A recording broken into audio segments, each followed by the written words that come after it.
Olá, começa agora mais um programa Destaques e a NRF, a maior feira do varejo do mundo, acontece nos Estados Unidos e para a próxima edição, um grupo de jovens empreendedores já está se preparando para marcar presença. Essa é uma ação liderada pela Câmara dos Dirigentes Lojistas aqui de Fortaleza. Sobre essa missão da CDL Jovem, o repórter Denis Barbosa tem os detalhes.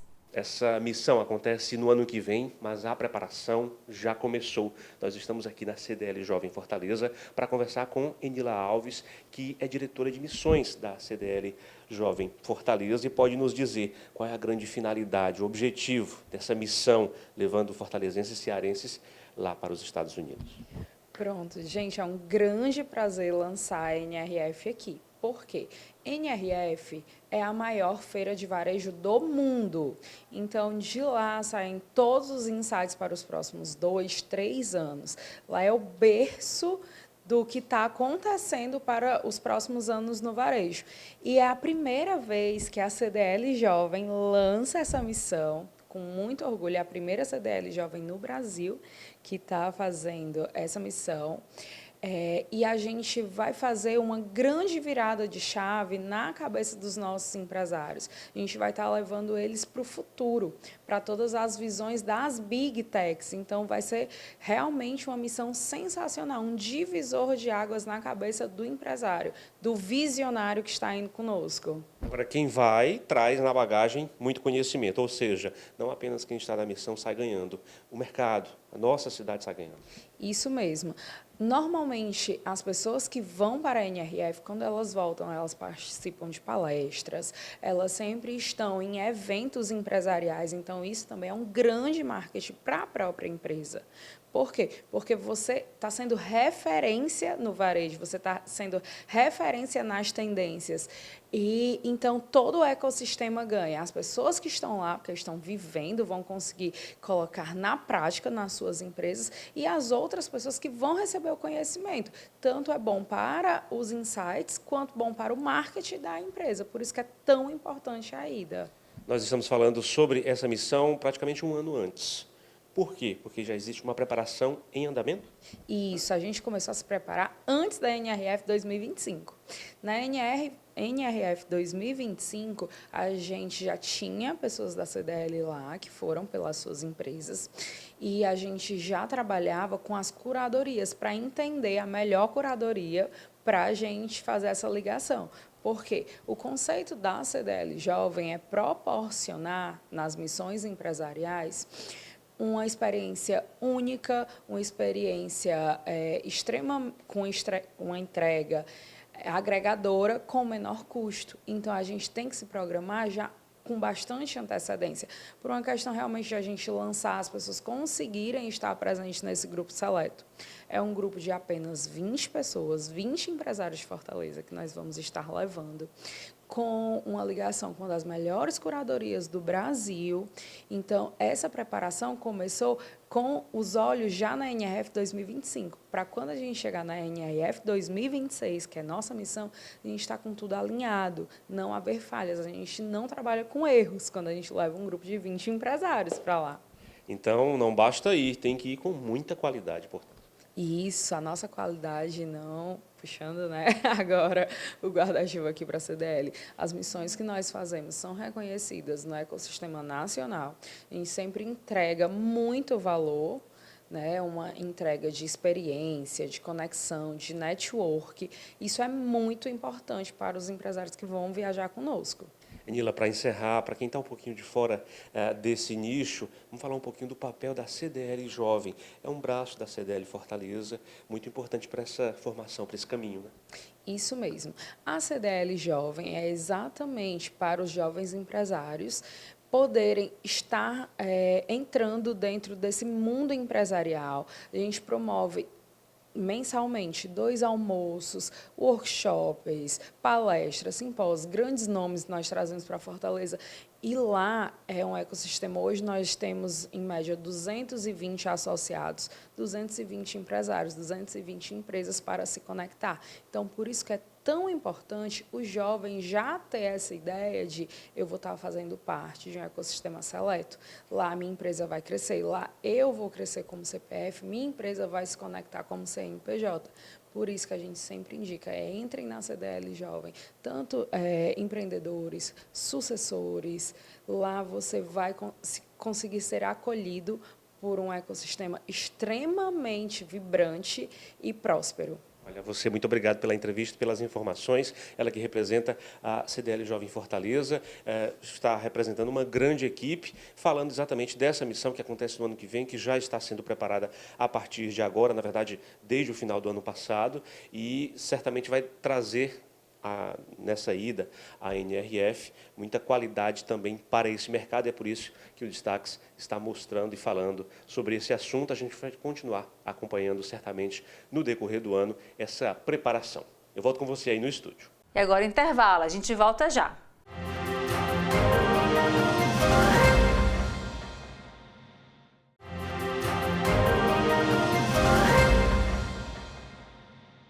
Um projeto de lei visa estabelecer restrições ao volume sonoro em templos religiosos, especialmente no que diz respeito ao uso de instrumentos como sinos e alto-falantes. O PL está tramitando no Congresso Nacional e o repórter Denis Barbosa conversa com especialistas sobre esse projeto.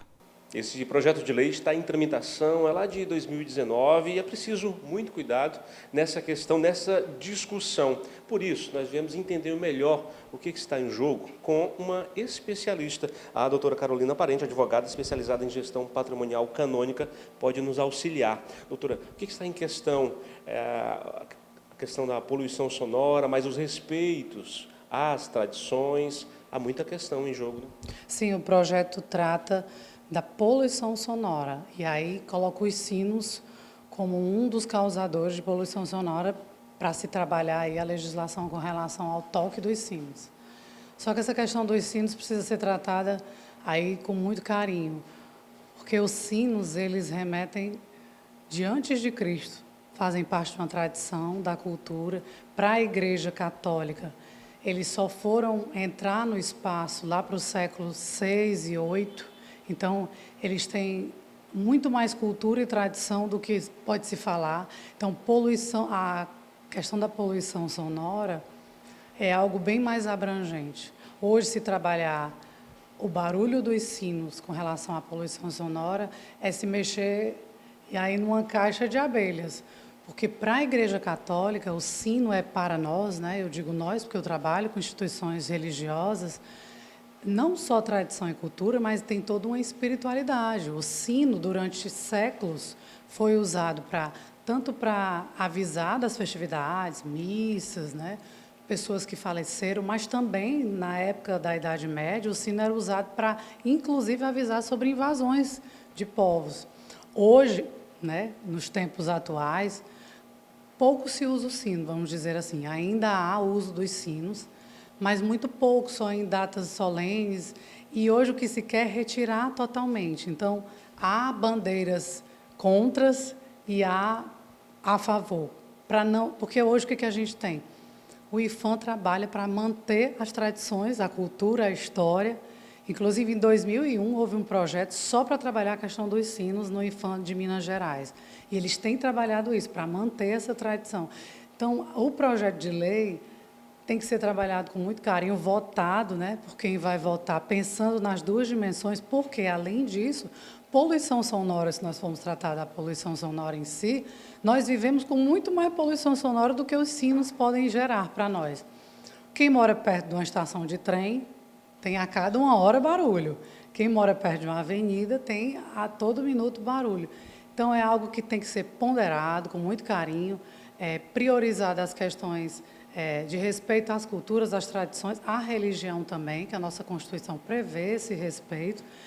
E a gente espera que esse projeto realmente venha para nos ajudar. É possível, sim, chegar ao meio termo, né? Vamos dizer que a igreja poderia diminuir o volume e colocar somente em datas festivas ou em momentos oportunos, ou só às 6 da manhã, meio-dia, que já fazem assim, mas acredito que zerar essa tradição, que não é de hoje, né? É tradição, já faz mais de 2000 anos, seria aí deixar morrer a história não só do Brasil, que isso é no Brasil, não, o projeto é no Brasil, mas no mundo inteiro. Assim como outros projetos que tratam de outras questões, outras áreas, é o diálogo, é a discussão, é exatamente a contribuição de todos os atores envolvidos que deve trazer um bom resultado para todo mundo. Com certeza. A gente espera que esse projeto, ao invés de calar os nossos sinos, valorize a tradição, né? É impossível acreditar que na sociedade que nós vivemos hoje, com tanto barulho, barulhos externos e barulhos internos, vamos dizer assim, se possa colocar somente o sino como um agente causador. É lógico que a gente entende que o projeto é para trabalhar a questão dos sinos, mas há muito que se ponderar. Com certeza. Doutora, e claro, nessa questão, nessa discussão, não há como deixar de lado as possibilidades, quem sabe, a utilização de tecnologia, utilizar os melhores meios, né, para trazer um ambiente de qualidade, respeitando todo mundo. Sim, hoje já, a maioria das igrejas hoje já usam equipamentos para soar do sino. Em pouquíssimas igrejas, os sinos hoje são os sinos antigos, né? Eles existem lá, mas como são muito velhos e há dificuldade, inclusive, de fabricação de sinos, já se usa equipamentos mesmo. E esses equipamentos colocam na altura que quiser. Então, é muito fácil ponderar isso. Coloca numa altura que não incomode, mas que se mantenha a tradição. Já se faz isso aí já é uma coisa que a igreja já vem fazendo. Eu acredito que há muito a se caminhar nisso, porque se a gente for trabalhar essa questão dos sinos como simplesmente uma questão só de poluição sonora, a gente reduz isso a muito pouco, porque há muito mais que trabalhar com relação à poluição sonora, você não acha? Doutora, muito obrigado pela entrevista, pelas informações. É uma questão realmente importante que deve ser discutida realmente por todos os atores para que se chegue a um bom entendimento. E, claro, a contribuição de todos, de toda a sociedade é muito importante nesse projeto de lei, assim como em outros que tramitam no Congresso Nacional. Eu volto com você aí no estúdio, Elaine. E o mês de janeiro foi um dos meses mais quentes dos últimos anos. Isso é reflexo da mudança climática que afeta nesse momento o mundo inteiro e também a gente aqui no estado do Ceará. Entre os profissionais essenciais para minimizar os efeitos dessa nova realidade estão os arquitetos urbanistas. Esse é um tema urgente, necessário, que precisa ser discutido em todas as esferas e, claro, aqui na nossa cidade. Para falar sobre isso, nós viemos até o Conselho de Arquitetura e Urbanismo do Ceará, que tem exatamente profissionais essenciais a essa rede de apoio, a essa rede de atuação para minimizar os impactos da mudança climática. Nós estamos com Marília Gouveia, conselheira, que pode nos guiar um pouco sobre a importância desses profissionais, de vocês profissionais, Marília, são essenciais. A gente precisa formar uma rede e vocês, no dia a dia da nossa cidade, das cidades, são muito importantes. Exatamente. O arquiteto e o urbanista, eles exercem um papel fundamental, já que eles trabalham com a cidade, eles planejam a cidade. E a gente pode trazer soluções sustentáveis para as nossas cidades. Na drenagem urbana, na arborização urbana, pensar nos espaços verdes. Então, tudo isso faz parte da nossa profissão, faz parte do processo de planejamento urbano da cidade e tem um impacto direto para a gente melhorar as condições climáticas da nossa cidade. Marília, a gente já está sentindo os impactos dessa mudança climática, né? Isso é real. E como daqui para frente a gente pode, com a ajuda de vocês, fazer um planejamento para minimizar toda essa situação? Numa cidade, por exemplo, como Fortaleza, com um crescimento enorme, né, o crescimento imobiliário continua acontecendo, como minimizar esses efeitos? Como a gente ter uma qualidade de vida? Exatamente. Fortaleza sofre, né, com as enchentes, principalmente na quadra invernosa, durante o período de chuvas, e o interior também sofre também com o período de estiagem, né, com muito calor, assim como Fortaleza. Então, como é que a gente pode pensar? Pensamos em soluções mais verdes, mais sustentáveis, mais inclusivas para a nossa cidade. É primordial a gente pensar nessas áreas verdes, ampliação de áreas verdes na cidade, né, em detrimento desse processo de construção tão acelerado. A gente também proteger os nossos recursos hídricos, pensar em soluções soluções de drenagem sustentáveis, como os jardins biofiltrantes, integrados à natureza e fazendo parte da cidade, né? Afinal, nós estamos vivendo aqui. Da mesma forma, também a gente pode pensar numa mobilidade menos impactante para a cidade, a mobilidade ativa, né? Que utiliza bicicleta, traz melhorias para que o pedestre possa caminhar de forma salutar na cidade, saudável, e isso tudo evitando também o uso do transporte motorizado, né? Que tem um impacto aí bastante negativo em nossas cidades. Você citou algumas soluções possíveis, algumas já são utilizadas. Por exemplo, quando se deixa de usar o asfalto e coloca-se outro tipo de material com a possibilidade da água realmente permear, isso é uma solução? Esse é um exemplo? Exatamente. As cidades do Ceará têm mostrado esse exemplo para o mundo, né? A troca da manta asfáltica pelo piso intertravado. Então, ele melhora a absorção, ele também é melhor para o clima, né? Ele absorve mais o calor, de forma a trazer um clima ameno para a cidade. E com isso também, obviamente, fazendo as pessoas caminharem, né, de forma mais saudável, e melhora também muito a drenagem urbana. Além de ser um material de fácil manutenção, né, que assim, facilita aí no ponto de vista das nossas economias, né? Você nos dá, então, essa certeza de que é possível ter um desenvolvimento com essa situação, com essa nova realidade, né? Minimizando esses impactos de algo que já nos é muito caro, que é exatamente essa qualidade de vida, essa mudança climática. Exatamente. Na verdade, acreditamos que esse é o movimento possível, é o desenvolvimento possível.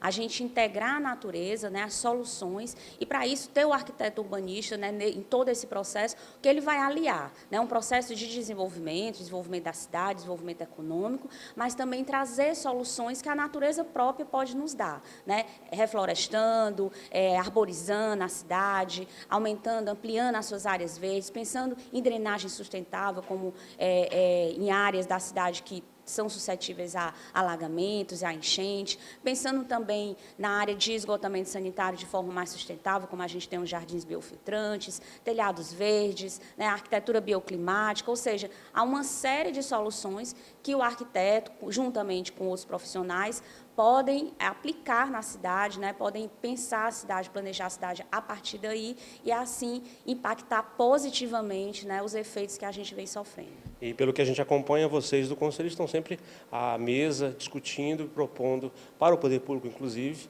essas soluções e essas boas saídas. Exatamente. Nós estamos num momento, né, onde a gente tem que unir forças, né, e pensar isso.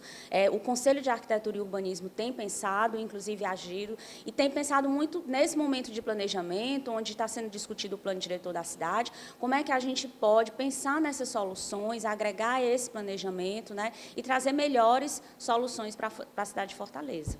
Marília Gouveia, você, muito obrigado pela entrevista, pelas dicas. Temática que não se esgota, tema realmente importante, necessário, urgente para todos nós. Eu volto com você aí no estúdio. Agora o intervalo, a gente volta em instantes.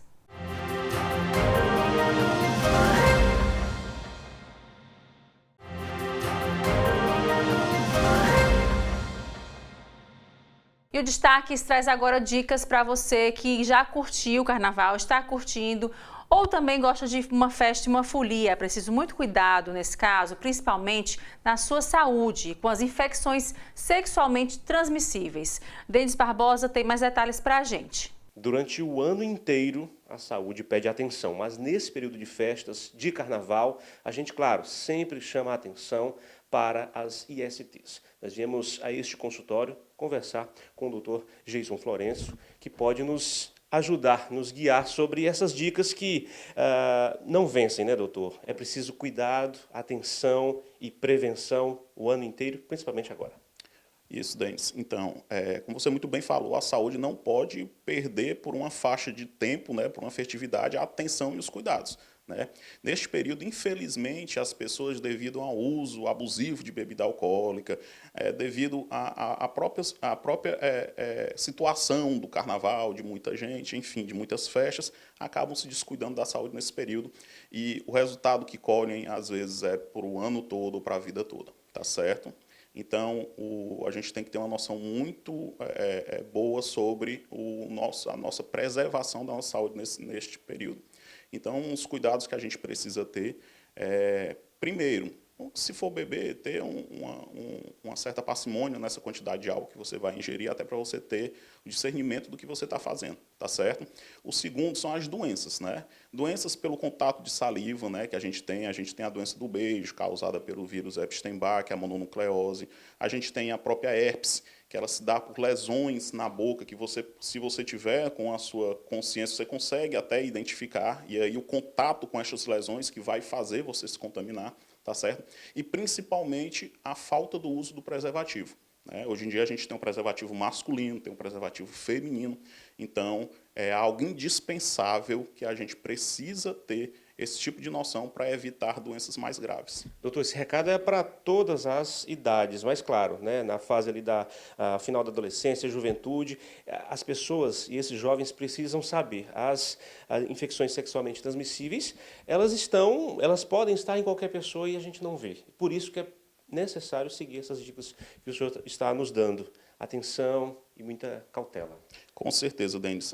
Grandes ISTs, elas são aperceptíveis, né? O próprio HIV, o portador do HIV, ele tem uma vida, hoje em dia, extremamente normal. Com o avanço das medicações, você não consegue diferenciar quem tem e quem não tem. Então, realmente, proteção em todo tipo de relação, tá certo?